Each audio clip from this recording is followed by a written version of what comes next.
So, good afternoon to all of you. What a lovely day. So happy to be here in conversation with my friend and the eminent mythologist Devdutt Pattanaik. I'm a lawyer. Devdutt is a man of words, but we both come from two distinct but interrelated disciplines. We are both wordsmiths. The law has a great debt to literature, and literature often is inspired by the law. What is common to the law and literature is one, a imagination, two, an ability to use words to reimagine possibilities. And so we thought that we would have this conversation today. We feel it's a long overdue conversation about just the bridge, the debt, the inspiration that exists between the law and literature. Thank you, Menaka. It's an honor to share the stage with you, and thank you. Everybody knows why. I come from the world of mythology. And in mythology, metaphors play a very important role. So a thing is not necessarily a thing. A cigar is not a cigar. What does the word unnatural mean? Is it to be seen literally or metaphorically? In mythology, it's very clear. It is metaphorical. It has to be seen metaphorically. But the moment it comes to the law, how do you see it? How does that word has a very different way of, when you were reading the law, you read that word, it has many different connotations, because metaphor is usually very personal. Yeah. And that's where the conversation started with Menaka, and what we want to talk about is the relationship between literature and the law. Yeah. Metaphor, myth, how does it play a role in literature? How does it impact the ones who argue a case? How does it manifest in an argument? How does it impact a judge? How does it manifest in a judgment? Because you have spent all your life reading arguments and judgments, and we were having this lovely conversation where she was telling me about poetry and the impact it has on writers, the judges. It's difficult to believe they're dealing with very complex, real subjects that could take away freedom and lives of people. And there is poetry involved there too. And so for me, because when I read mythology, one of the most important themes that emerges is law. So in Islamic mythology, it's about law and love. In Hindu mythology, it's about niti and riti and its relationship with the larger idea of dharma, and it's shifting over time. So I think that's the conversation. I thought we will just take it and see where it goes. So, the time that I really fell in love with the law, I was 18 years old, and I started reading the Constituent Assembly debates of India. Constituent Assembly debates are the drafters of the Indian Constitution in conversation with each other, much like this. Right? They're sitting in a room, partition is going on, refugees are flowing into Delhi, and the Constitution of India is being drafted maybe about 15 minutes from here. And if you look at the debates, they're transcribed, they're available online, they're available in books. If you want to understand the path that we are meant to be on, read the debates, right? So the thing that struck me about the debates is the prose. There's a rhythm, there's an imagination, and there is a reimagination. There is a reimagination of an old civilization that is stratified, that is divided, where dreams are controlled, and now these men and women are trying to reimagine. So one, there is this quality of myth that is being brought in. What do I mean by that? So you have a Constituent Assembly that is created by a British statute, the Indian Independence Act, and you have men and women like Jawaharlal Nehru. Right? What is he doing? He is actually saying, and he says at one point in the beginning on day 2, he says, we know our origins, we know how we have come to be, but we are here because not just of that, we are here because of the will and the dreams and the power that the people of India bestow on us. So what is Nehru doing here? He is creating a mythology around this crafting project. He is both deploying his own legitimacy, the enormous political goodwill that he enjoys, and his great gift of oration. Yeah. You see this, I like the fact that you use the word, he's creating a myth. You know, I just 2 days ago had a conversation with a very senior publisher, and he was very uncomfortable with the word myth after publishing me for years. Because for him, he said myth is invention. He kept using the word invention. And I said, tell me what in culture is not invention? The law precedent is invention of a tradition which leads to the invention of a code. It is building one thing onto another. And it is storytelling in a regulated way. And we have filmmakers here, and writers here, and poets here, and we in the law draw from all of you. And here's the thing that I think Devdutt and I have spoken about, that judges who can reimagine a way of life, judges who can reimagine all of us, are judges invariably who draw on literature. So there is some correlation there between a reimagination and the stories that we learn, that we read, the style that we draw upon, and really the ability to make that journey from what the law says it is and what we believe the law ought to be. Whether it is the reinterpretation of 377 or whether it is the reimagination of the country of India that was crafted from 46 to 49. And you see, this crafting, the process of crafting, the process of constructing, the process of imagining, the process of transforming thoughts, emotions, will, dreams, purpose into a word. When you're using a phrase, so, you know, when you read mythology, one of the purpose of mythology is legitimization. Yes. You have to legitimize. So kings need poets. Without a poet, you can't be a king. So kings, like you will have the Rasos written, the great poets of Rajputana would create stories to establish the greatness and the grandeur of a king, whether he belongs to the Surya Vansh or the Chandra Vansh or the Agni Kul. So poetry is used to establish kingship. Poetry is used to explain what is justice.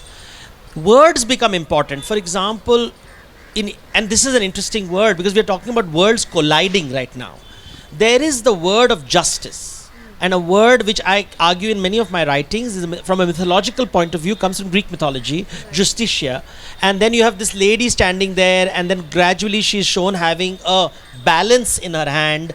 And it's only in the last 100, 200 years that she has been blindfolded. She was not blindfolded before. So art was used to explain the concept of justice. Then it comes to India, and people keep saying Nyaya ki Devi.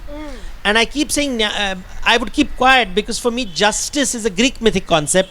I said, and these words even Gandhi had used, an eye for an eye, you know, this whole idea of vengeance and justice, which recently the Chief Justice spoke about, justice, instant justice, and it should not be revenge, it should not be reduced to revenge. And this kind of very complex conversation, when I'm writing Indian mythology, justice is not an important word. And people keep saying, do you mean Indians are unjust? And because the word justice presupposes the existence of a law, a commandment, a code. India is more common law, more oral and very contextual. And when you read the judgments of Ram Shastri, for example, in the 19th century, where he challenged the Peshwa. So I don't know how many you know, in Maratha Empire, there was a murder that took place in the royal family.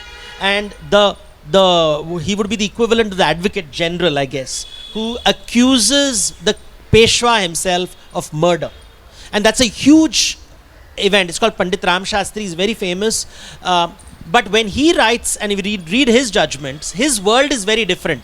It's not like the judges, let's say, of a European at the same time. He's also believing in fairness. He doesn't believe in sealed envelopes.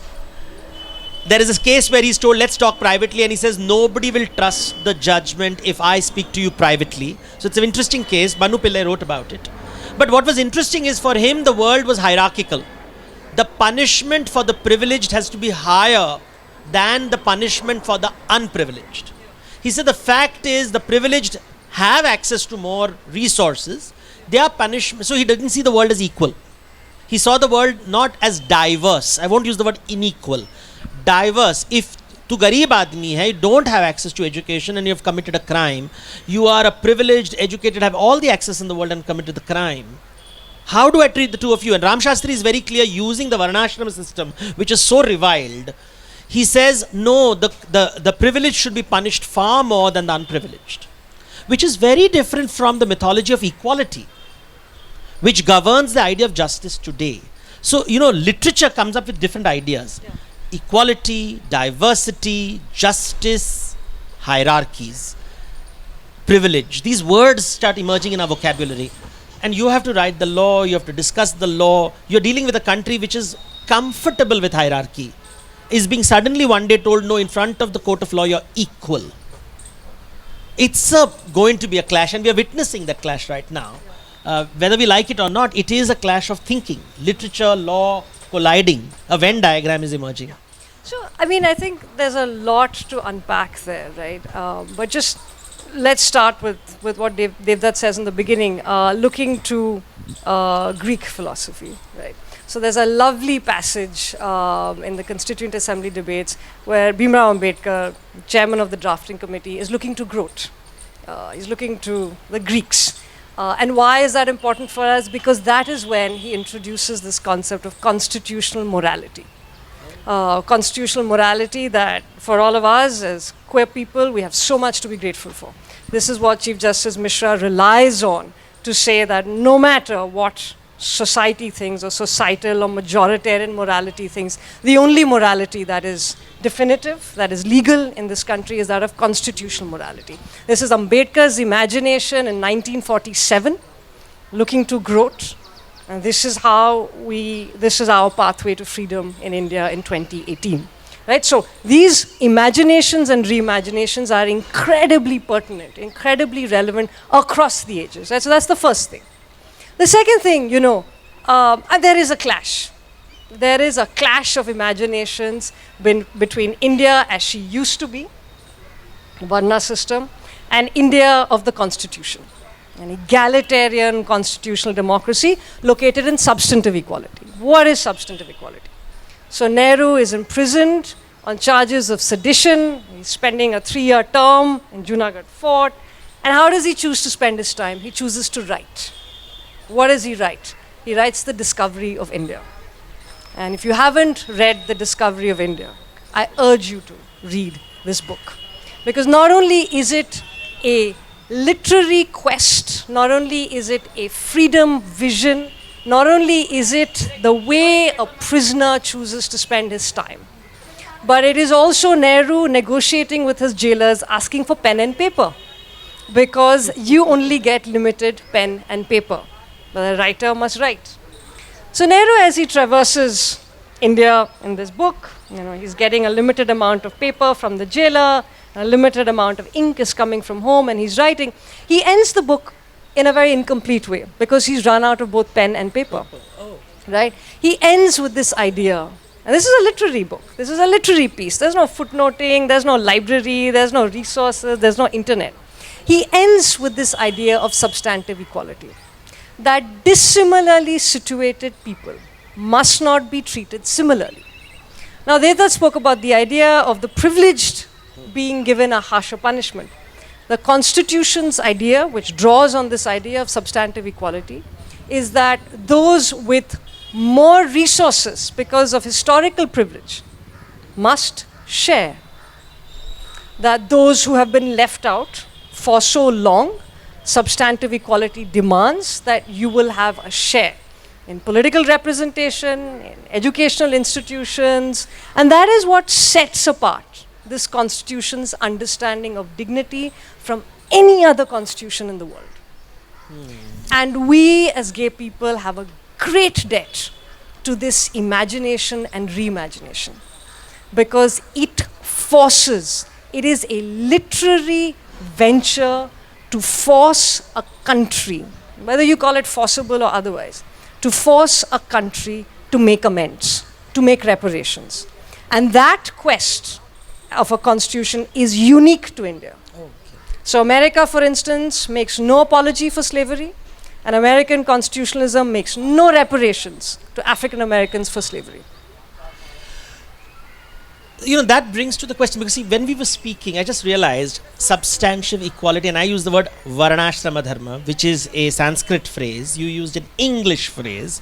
I always tell people, Jawaharlal Nehru, many of the founding fathers of our nation, mostly male, mostly educated in London, mostly of lawyers, writing the constitution, strongly influenced by Greek mythology, Greek philosophy, Abrahamic tradition, Bible. Even the Buddha that they read was written by an Englishman called Edwin Arnold. So they didn't, and they write the discovery of India. And then I suddenly realized language plays such an important role. Bhasha, India has a tradition of language. Malayalam, Tamil, Odia, Bengali, Assamese, Marathi, not just Hindi. And the many types of Hindi, Bhojpuri, Maithili, Awadhi. There are different Hindis. So much of has been written over the last thousands of years on law, about regulation, about deregulation, of breaking up, of freedom, this movement. In courtroom, do you hear English only? I mean, I keep wondering, because when I say the word Varna, I was surprised I didn't know about substantial. I didn't, right? Because I don't read that thing. Now I've got it for my next column. So I've got, but it's an important phrase. The language plays it important, because I see Varnashram, I see that word, and see this is a man who understood India, its hierarchies, and is now creating a new imagination without rejecting the past, which he's been accused of. And it shows that it's not that simple. We don't read enough. But this language thing in courts, how do you experience it? You know, this is actually a very big week for me, Devdutt, because I've just spent 2 days of this week in Chhattisgarh. I don't know how many of you've been. The High Court of Chhattisgarh is not in Raipur, it's in Bilaspur. So it's a 3-hour ride from Raipur. And वहाँ पे मैं गई थी bell के लिए. तो अब हम हिंदी के बारे में बात कर रहे हैं. तो बेल के लिए फाइनल आर्ग्यूमेंट थी. तो वहाँ सारे डॉक्यूमेंट्स हिंदी में होते हैं. FIR से लेके चार्जशीट तक, FSL रिपोर्ट से लेके 161 तक. अंग्रेज़ी नहीं चलती है, ठीक है ना. और जो जज भी होते हैं, जज साहिबा जो होते हैं, वो भी हिंदी में बात करते हैं. तो the reality is in lower courts in India the regional language holds स्वे. This is the reality, and it is only in appellate courts and in, you know, courts like the Delhi High Court, the Bombay High Court. मेरे दोस्त सौरभ कृपाल हैं यहाँ पे, अंग्रेज़ी बहुत अच्छी तरह से बोल लेते हैं. And you know, so it is only in these settings that ये अंग्रेज़ी चलती है, ठीक है. तो बाकी अगर आप कोर्ट में जाएंगे और वहाँ पे जो आप लिटरेचर भी साइड करेंगे, तो वहाँ पे आप शेक्सपियर को नहीं देखेंगे. आप गालिब के बारे में बात करेंगे, आप फैज़ के बारे में बात करेंगे. अगर आप मतलब तमिलनाडु जाएंगे या आंध्रा जाएंगे तो प्लीज़ आप हमारे लोगों के बारे में बात करेंगे. हाँ, तो आपके नहीं चलेंगे वहाँ पे. पर चीज़ ये है, क्योंकि like we talk about Nehru's tryst with destiny, that same speech at the eve of independence when the Constituent Assembly is, you know, being called into sway, Nehru also gives a speech in Hindi, which we don't talk about. And उन्होंने जो पंडित जी ने जो हिंदी में speech दी है वो काफ़ी अलग speech थी. उन्होंने कहा है कि ये देश जो बनी है वो खून से रगी हुई है. Talking about partition in the tryst with destiny, that is not mentioned. So देखिए, जो इमेजिनेशन होता है, हम कॉन्स्टिट्यूशन को कहते हैं हिंदी में संविधान. संविधान का जो मतलब होता है बहुत अलग मतलब होती है. Constitution comes from this idea of how is your constitution, Devdutt. That is the English concept, your health. Our constitution as a collective being the health of our country. संविधान का जो मतलब होता है वो काफ़ी अलग मतलब होती है. So part of our quest of the use of literature is not just the use of English literature. We need to be able to use literature from regional languages. Why is this important? Because we are not able to reach people with the stories we would like to tell, to hear, and to be retold, if we cannot speak to them in the language they think in. Right? अंग्रेज़ी बहुत महत्वपूर्ण है. संविधान जब बन रही थी उसके बारे में कहा गया कि this will be the language used for official purpose. पर जो दिल की भाषा होती है वो बताई जाती है, हमारी अम्मी हमें बताती है. और अगर आप उन भाषाओं में संविधान, कानून 377 के बारे में नहीं बात कर सकते हैं तो आप लोगों के दिल कभी नहीं बदलेंगे. आप उनमें कभी नहीं पहुंच पाएंगे. And that is the bridge. That is the bridge that the law and literature, that bridge needs to be built. It needs to be built by all of us. People like Devdutt build that bridge, and that is why we are in conversation today. So I'll conclude. The thing is, when we talk, I'm so glad this conversation draws attention to, we moved from English words, literature and the law, to Hindi words. And I like the word Samvidhan. It struck me yesterday when Shubha Mudgalji was speaking. She said, she spoke of music, and she said how in English we have a word called harmony. There is no equivalent in Indian languages, and the word which is closest to harmony is Samvad. संविधान संवाद दोनों में सम की बात होती है. सम is about reaching the same plane. तो समाधि, संवाद, समाधान, सम. In music, returning to the first note, going back to the first principles, सम में आते हो आप. The music beat reaches the first note, and she used it so powerfully. And I'd like to conclude with this one idea, which is part of my writings. When I started reading mythologies of the world, I kept hearing this word argument, argument, argument, which is in Hindi vivad.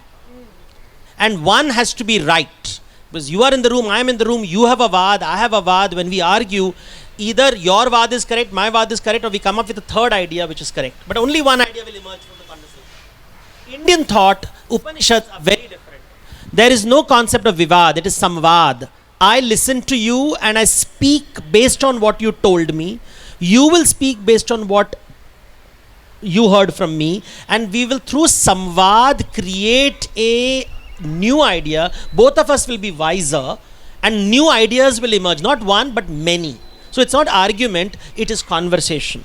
So constitution based on conversation of various languages, not just Hindi.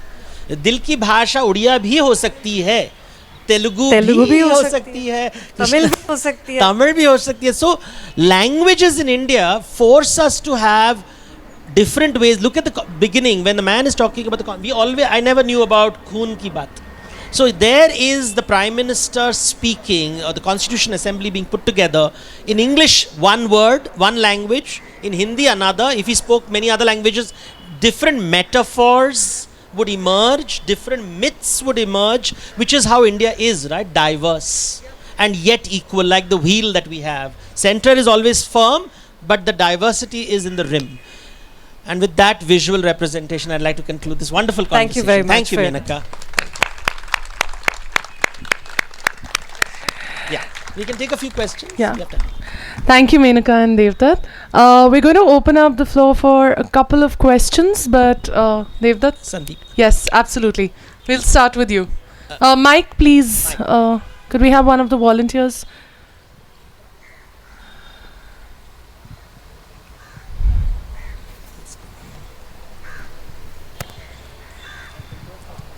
Since you talked about the Dil Ki Bhasha and the need to not just rely on it, I actually want to ask something you were talking about yesterday. So in that sense, do you think that the 377 judgment that the Supreme Court did, I won't say failed, but could have done more to deal with the Dil Ki Bhasha, since most of the references and things they cited came from the West rather than from our own traditions in this particular judgment? See, I think that, about a month and a half ago, Sandeep, I was on a scholarship panel giving law scholarships, Aditya Birla Group, and Chief Justice Mishra was on that panel with me and with many other people. And I'd never met him outside of in a courtroom context before, and we were just chatting and a cup of tea. And he said, it was very interesting what he said to me, and I'm not agreeing or disagreeing, but it was just interesting. He said, by education and by background, I was a conservative, right? It is literature that made me a liberal. And that was very interesting, it was sort of, he said this, and then, we had to go back to talking to young people about their aspirations and hopes. I think that, judges read, widely. I think They read in their own languages. We read in English. The judgment is written in English. Now, this is, as you know, a very contested question, especially now, Sandeep, you know. कि court का जो भाषा होना चाहिए वो क्या होना चाहिए, हिंदी होना चाहिए. Now the problem is, you know, so I come from the south, right? If you started having appellate court decisions in Hindi, then we would be completely disenfranchised. Because it's one thing to be able to speak Hindi, which you pick up from Bollywood. It's an entirely different thing to be able to access legal Hindi. You know, I spent 3 days in Chhattisgarh reading documents, a charge sheet which in English I'm so fluent in, but the charge sheet in Hindi. And I had to really prepare, read it 20, 30 times so I could fluently read it out in court. And before I started reading it, I told the judge, I said, my lord, मैं तो Tamilian हूँ, मैं थोड़ी accent के साथ बोलूँगी, accent के साथ पढ़ूँगी. See, I'm not a judge, so I don't know about that transference which happens from what all you're reading and what you manifest in a judgment. I don't know how that process works, right? But I do think this, that I think if you go to different layers of courts, you will see judges citing from different kinds of literature. This is the thing. Also, the imagination being quite different. So I was in a criminal court, and I won't specify which, and we were finishing, it was a bail argument, and I ended with Ghalib. And the judge said, "Ha, this is good, and by the way, ye aapne faiz ka suna hai." And then ends. So I think that so much of this is about how you choose to manifest it. What is the courtroom context? In the Supreme Court, you have judges from all over the country, and they're very careful about that. You have lawyers from all over the country. And you have an audience for the court from all over the country. So I think that slowly that journey is being made to be able to equally reach people. I will say this, and I'll end with this. You know, in the round that we lost in Kaushal, we actually we used Salim's book, an enormous amount. It's a lovely book, and I called him after we used his book in court. We actually gave the senior judge a short story from Rajasthan, where he was from. You know the story. It's a lovely story. Or we hoped it would reach him. I guess, you know, the ability to reach or not reach maybe is about the individual's imagination, you know. But I think so much of this is about the audience the court perceives. You know, you're sitting with judges on your left and the right who are from different parts. Often your only common language is English.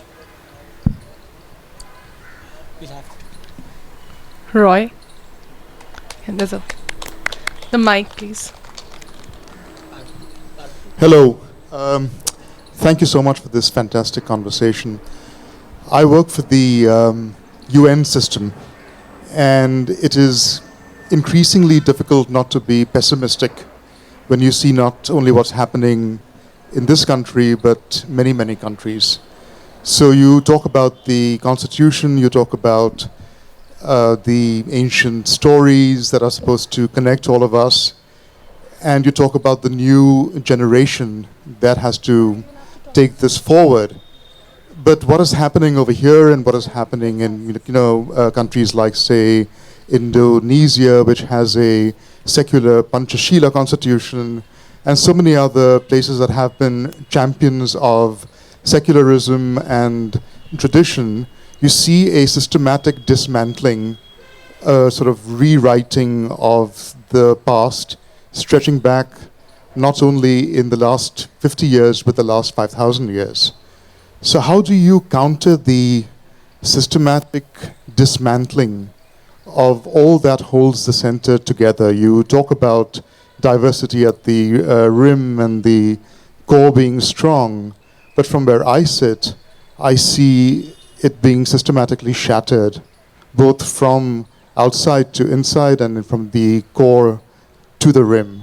So not to sound pessimistic after this amazing conversation, because it has actually filled me with more optimism than I had 2 days ago when I came here, but I see what's happening globally, and I'm really concerned about the future generation not having access to the same sources of information and inspiration that we have been fortunate enough to have had.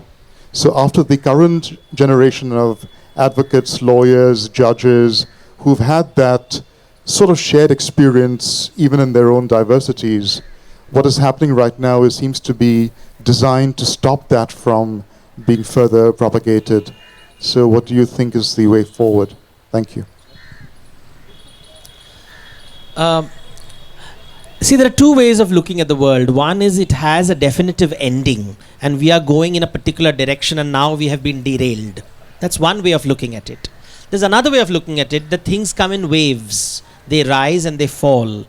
And what we consider as negative things are perhaps corrective measures. We don't see everything.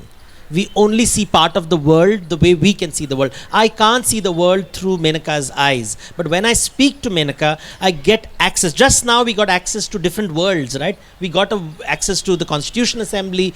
We access the world of judiciary, higher court, lower courts. I would never be there. I'm suddenly hearing Saif, and I only know Bollywood wala Saif, and where's the other Saif? But fairs, and we are listening to poetry, and we are entering new worlds. I feel what has happened in the world, this is my completely personal view. After the Second World War, there was a desire to unify the world. And the word constantly being used was globalization. And it was a very mono-truistic vision of the world, where one truth prevails over all human beings. We are all equal and one truth shall prevail. Nature is not designed around monotruism. Nature is designed around diversity. Diversity is a word which is used only in the last 10 years. 10 years before, everybody said globalization. Now people are talking about nationalism. This is a reaction. It is a reaction because something in the language of globalization denied identity. It diluted identity, and therefore there is a pushback. Unfortunately, the language is violence because we believe in argument, vivad. We don't understand the world. Globally, we are not trained in samvad. Samvad is an Indian thing. We have to share it with the world. We have to share that when we are how do diverse people live together? Unfortunately, we are learning the Western way of wiping out diversity. So the pushback is not that there is evil forces at work. The pushback is, why is our brother angry? Why is my sister angry? Why are we not eating on the same plate? Because if they want to push you away from the plate, you cannot say, I will push you away from the plate. Wisdom lies in eating on the same plate. And not saying, tu chandal hai to tu baad mein khayega, tu Musalman hai to tu baad mein khayega, ye satvik bhojan hi hoga. Eating together in the same plate is an extremely complex idea. The world needs to learn, and we will have to teach. Thank you. Okay, so I think Devdutt has a flight to catch. But Menaka, can we have you on stage for about 5 more minutes? Another question? Yeah? Another question for Menaka? Yeah? I'll wait and we'll finish. Your flight will... I'll run sure? after this. So that's I've the- already been told it's time to run. Chalega? If we go back in the past, if we talk about drafting of the constitution, agar hum baat kare, they were called the representatives of the India, right? They were enough educated, as they all were, they were the B.R. Ambedkar, most were advocates. The question that comes in my mind is, looking at the diversity of India and looking at the social structure of India, what India was, and they had actually borrowed the constitution for different parts. So it did not match with the India, the other thing. It was like you are making a Gujarati eat the Rajasthani food. They want a vegetarian, you are making a vegan person eat mutton. So don't you think that it was a mistake जो आज तक हम rectification जिसकी कर रहे हैं? देखिए, आप अगर